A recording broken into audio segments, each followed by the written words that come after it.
Good afternoon, everyone. Thank you greatly for joining us today. As a quick introduction from myself, I'm Lindsay Rhodes. I'm the head of client advisory services at Huon IT. I've had the pleasure of working with Huon IT for almost 19 years or over 19 years now through technical delivery, design, and advisory roles. I work with a highly capable and passionate team to discover and deliver ways to make our clients' businesses more successful and secure. Joining me also today is Scott Jenner from Mimecast. If you'd like to quickly introduce yourself too, Scott. Sure. Hi, everyone. So I'm the senior channel sales engineer at Mimecast. Been with Mimecast nearly 8 years, working across the globe, focusing on making sure our partners and our customers have the right solutions and understand how Mimecast works. Perfect. Thank you, Scott. Well, everyone, as a kickoff to our upcoming series or our underway series of cybersecurity fundamentals, we thought what more fitting pillar and at the core of cyber risk than email. In 2025, email continues to be a fundamental cornerstone of organizational communications, with a staggering 91% of breaches still occurring via an email phishing or attack. Now, external threats and phishing, malware remain critical to protect against, of course, and we'll be briefly touching on these today, but it's certainly not the only risk to businesses stemming from email. So insider error or threats, behavioral risk protection, governance and compliance are also key and increasing in importance, complexity, and the challenge that they present. So today we'll be looking further at these areas of protection and governance with a view to new services and solutions to aid businesses to mitigate these risks. And as always, we are very pleased to be partnered with Mimecast. Now, as a bit of background further as well, more than half of the users in a recent poll have noted that email accidents or errors happen due simply to being too busy. So this is not a factor that will go away anytime soon.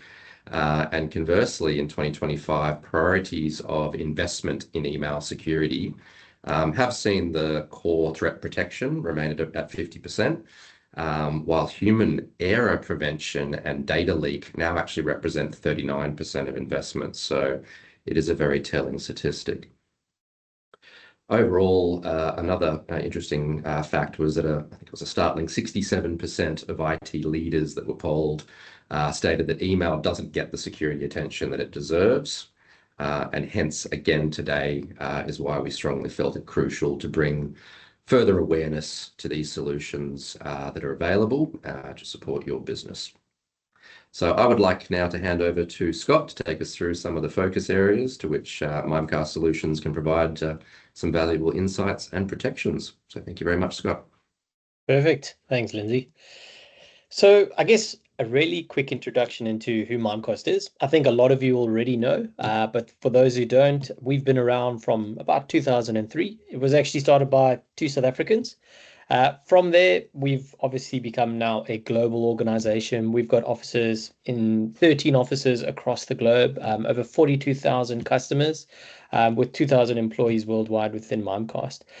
With our global sort of offices, we also have global data centers. So from a data residency perspective, we've got multiple options from that perspective. Now, Mimecast has gone through a lot of change in the last sort of 18 months. We've actually gone and done 3 different acquisitions in those 18 months. First acquisition was from Elevate Security. They helped us have a better understanding in terms of what human risk actually is and how we can better measure and act against what human risk is. Aware, a company that helped bolster our already existing sort of GRC capabilities, not only focusing now on email archiving, but looking at things around collaboration and layering AI intelligence on top of those capabilities. And then lastly, we acquired a company by the name of Code 42, and they've helped us have a really good understanding in terms of insider risk and analyzing data within an organization and giving really good visibility into what these sort of insider risk data movements actually look like. Now, with these 3 acquisitions, this means we've got a very, very robust and busy roadmap within Mimecast. So in addition to these 3 acquisitions, over the next 12 months, we actually have over 75 new products and features being released at Mimecast. So really exciting time at Mimecast, lots of innovation, lots of change in terms of what we're doing and the different solutions that we're bringing to market. So the Mimecast that most of you know, we still have a lot of those capabilities. We'll still very much focus on that, but there's a lot of new stuff and a lot of new innovation and products coming from Mimecast. So in terms of what that looks like from a product perspective, this is what the Mimecast world looks like today. So the four little blocks that you're seeing in the middle there, those are our key sort of product areas. And all of those are connecting to our human risk management platform. And I'll explain these just quickly. So the first little block on the left, that red block, that's what a lot of you will know us for, our email security. We've been doing that since 2003. It's our bread and butter. We're still a best of breed solution, and we're very focused on that area. We have increased the sort of capabilities in that area from a protection perspective. We've now added protection for Teams, for SharePoint, for OneDrive. We're also doing things around DMARC Analyzer. So there's a lot more protection capabilities in that little block. And of course, we're continuously improving our email security. Then the dark blue block in the middle there, the detect insider risk. This is where the functionality from our Code 42 acquisition is coming into place. We've, of course, renamed the solution to Mimecast Insider.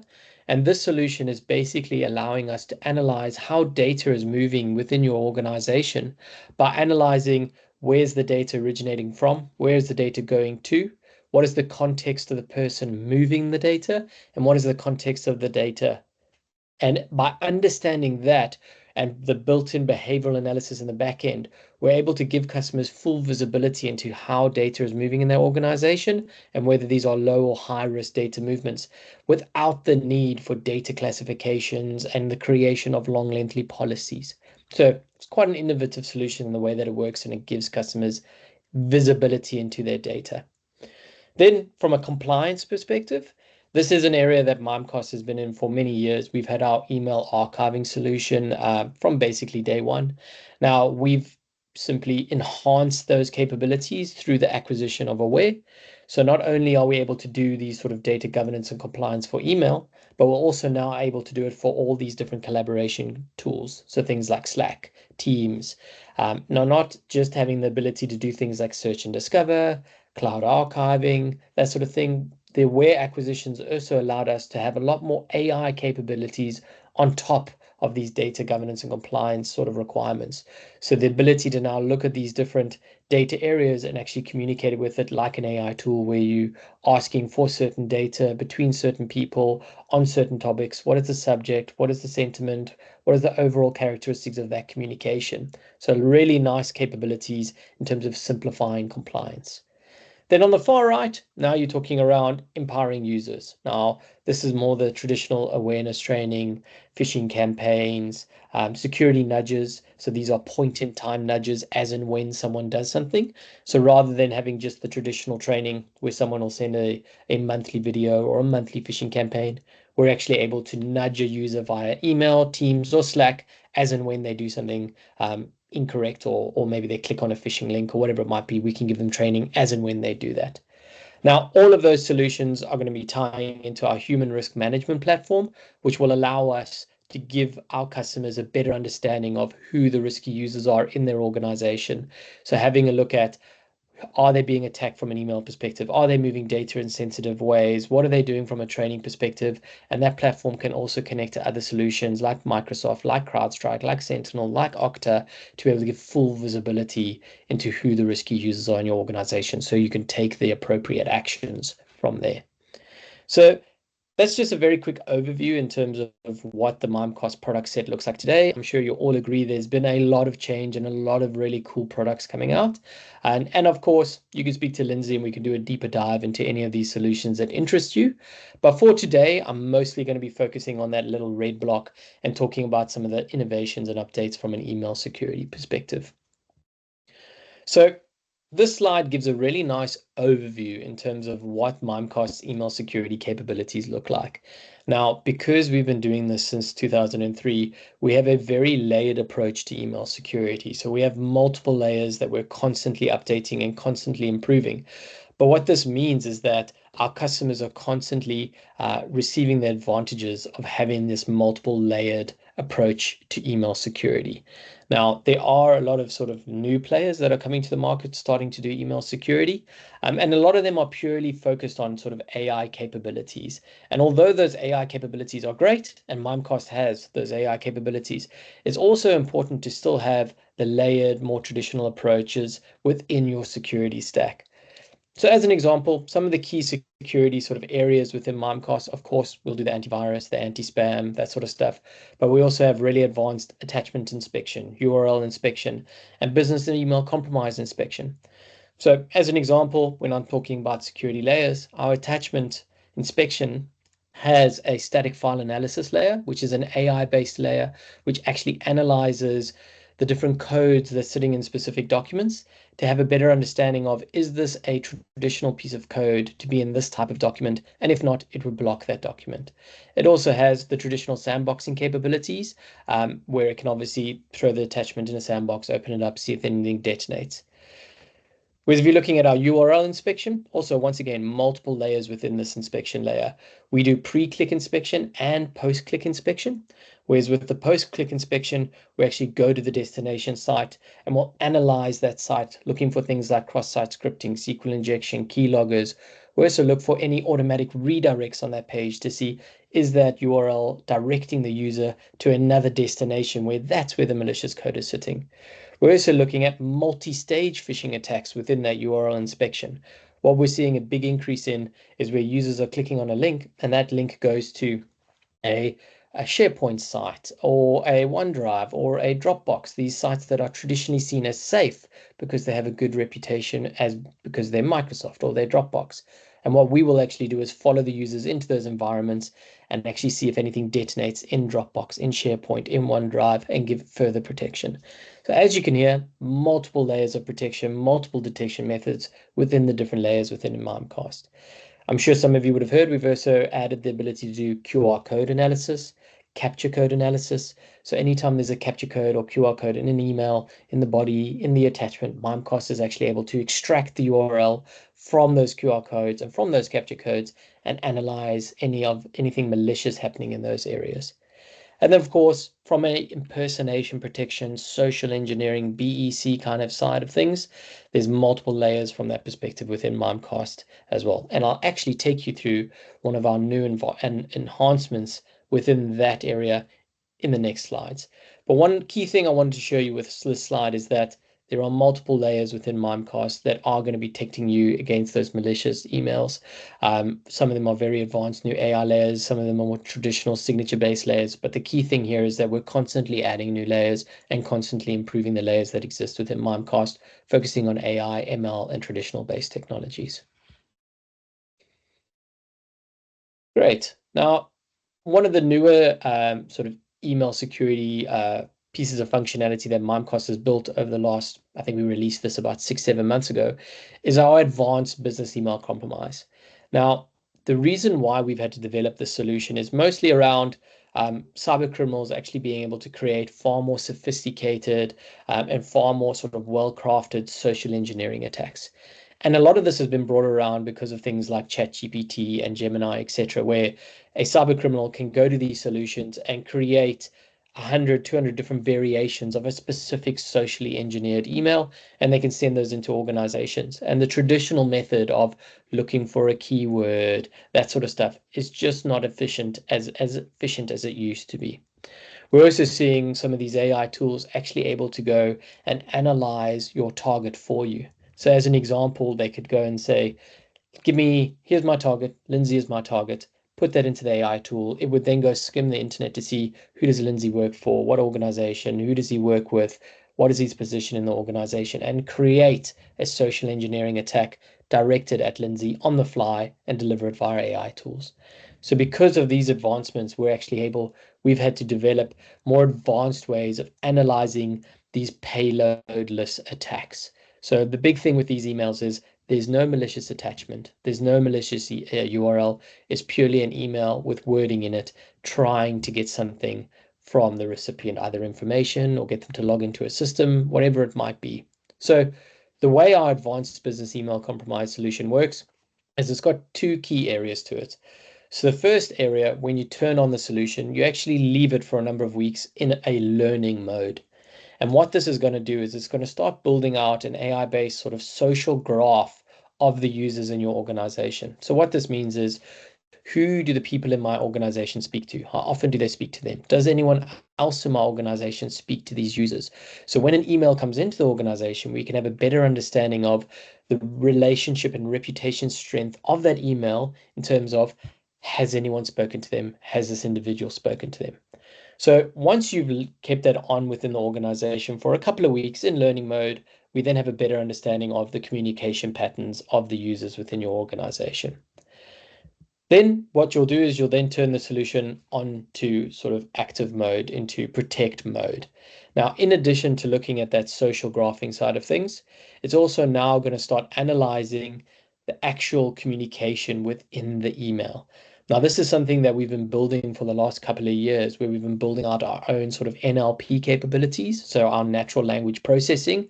So instead of purely looking for keywords in an email, we're now actually analyzing the full language set of that email to understand, what is this email trying to achieve? What is the sentiment? What is the sort of action that they're trying to pull from this email? So it'll analyze the full language used in that email to help identify, is this some kind of a social engineering, impersonation, business email compromise type of attack?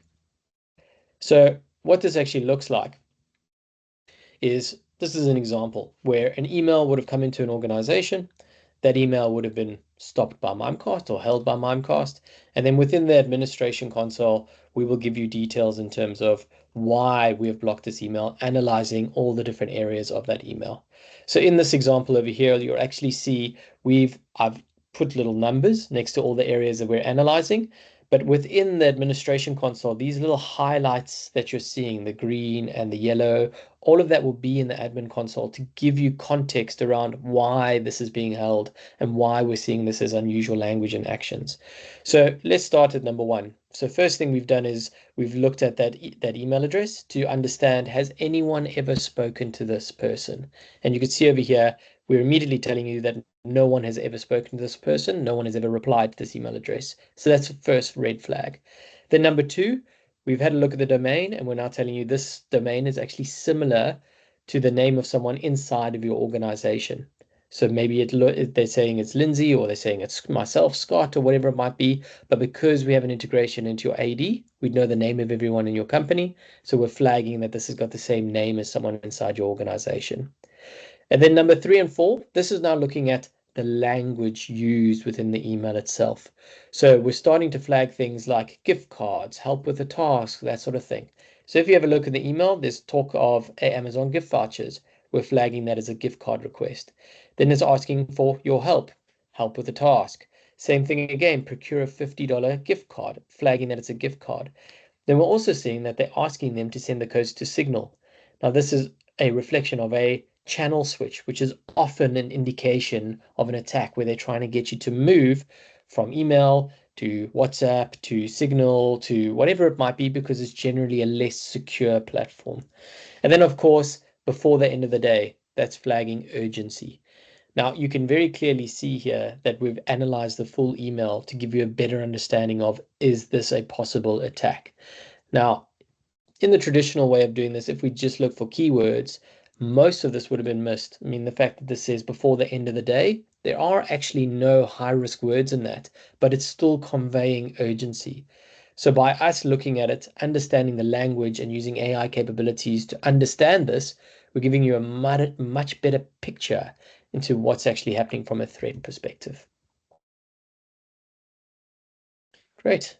Run through that fairly quickly, but I wanted to make sure that we had enough time for some Q&A and any questions and comments from everyone. Perfect. Thank you so much, Scott. And yes, everyone, I would encourage you to put any questions into the chat, please. Scott, I will start with one that we've got. Is it here? How is Mimecast, AI question, unsurprisingly, Of course. how is Mimecast defending against AI, and how is Mimecast leveraging AI? Good question. So the big thing with AI is that it's not something that's new. AI capabilities have been around for many, many years. It's something that's become very popular of late because of solutions like ChatGPT. But if you remember from one of my first slides that I showed you, that sort of subway looking slide, you would have seen in there that Mimecast has been using AI. There's probably about 10, 11, 12 different layers within Mimecast that use different AI capabilities from a detection perspective. Now, some of those layers have had AI used in them for the last 9, 10 years. So Mimecast has been leveraging AI capabilities for many, many years. It's not something that's new to us, and we're going to continue to leverage it as much as possible. In terms of how individuals are using AI, obviously Mimecast keeps on track with this, and we're constantly improving our solutions to make sure that we're giving the additional capabilities to protect against AI attacks. Like the example I gave earlier with the advanced business email compromise, one of the biggest areas we're seeing a big increase from an AI threat perspective is the ability for people to create very well crafted, very intelligent social engineering attacks. In the past, often we used to say, look for a spelling error, look for bad language, look for grammar that's not correct. That's a thing of the past. You can't rely on those things to say, well, this is a very badly crafted email, this might be an attack, and look for some keywords. So the fact that we're able to now say we can't rely on that capability because AI has allowed people to create very well-crafted AI solution or AI attacks, we've adapted our solution to now actually doing that NLP, that AI-based detection to cater for those risks. So we're constantly monitoring how AI is being used against us, and also how we can best use AI to better protect our customers. Perfect. And look, I think extending to that response as well. Look, I think most businesses are in some stage of AI adoption or investigation. We've certainly seen that across a lot of our clients already. So again, do encourage us to have further discussions around that outside of certainly what the Mimecast stack is involved with. There is quite a large amount of nuance involved in that, everything from policy through to actual protection as well. So yes. Now, another question that came through as well was how does the insider solution differ from a traditional data leak prevention? Good That's the question. So in terms of the traditional sort of DLP approach, a lot of solutions out there very much require data classifications and the creation of policies in order to implement a DLP solution. So we've spoken to a lot of organizations where they've spent months doing data classifications, going into the environments and trying to understand all their data and classify it. Now, the problem with that is it takes forever. The other problem with that is that a lot of the time you have no idea how much of your data you've actually classified. So it can become a bit of a cat and mouse scenario. The other side of that is that once you've done what you think is most of that data classification, you then need to create policies around what do you want to actually look for. I want to see information that's going from SharePoint to Yahoo, that's going from my corporate OneDrive or GitHub to a memory stick. So you could spend, once again, months creating all these policies to look for certain data movements. But once again, if you don't understand your organization 100% and you don't know exactly what policies to build, you are going to miss things. Whereas our insider solution requires zero data classifications and zero policy creation.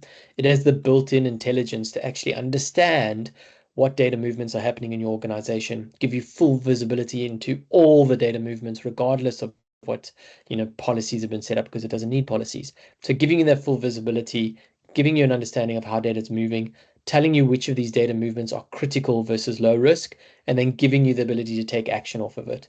So with that approach, the solution can actually be implemented in a couple of days, 2, 3 days, and you can start getting full visibility into your data, full control, and the ability to understand what's actually going on in your organization from an insider risk perspective. Perfect. Thank you, Scott. Very intriguing.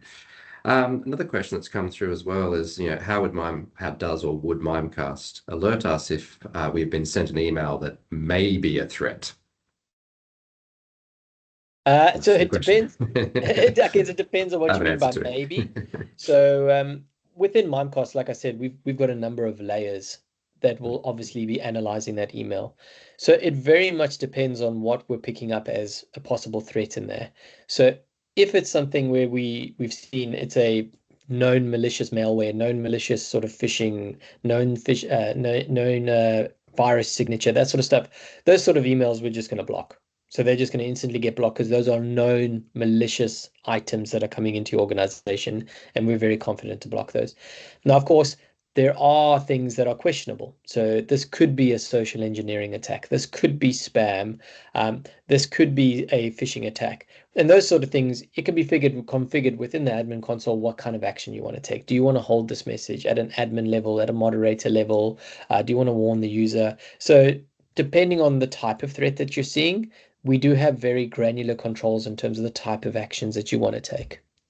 Perfect. And look, I think we've seen that from an integration perspective as well. Thanks, by the way, was the answer.